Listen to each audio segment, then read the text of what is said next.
দেখো বন্ধুরা, আমার বাবা নিজের হাতে লাগিয়েছে যে গাছ, সেই গাছ থেকে কত সুন্দর বাতাবি, আমাদের ভাষায় এখানে বাতাবি লেবু বা কমলা লেবু বলে, যেগুলো খুব বড় বড় হয়, কামরাঙ্গা, কাঁঠাল, আম, পেয়ারা, সমস্ত কিছু ফ্রুটস লাগিয়েছে আমার বাবা।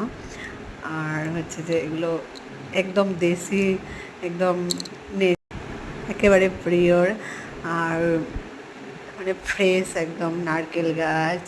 এখানে কিছু ফুল গাছ আছে, দেখিয়েছিলাম আগের ভিডিওতে। তার মধ্যে একটা গোলাপ ধরে আছে। এখানে কাঁচা লঙ্কার গাছ আছে, আমার মা লাগিয়েছে।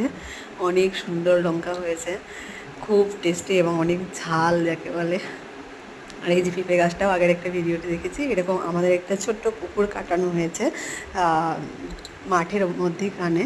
ওইখানে যেগুলো পেঁপে গাছ, সেগুলো প্রচুর পরিমাণে আছে।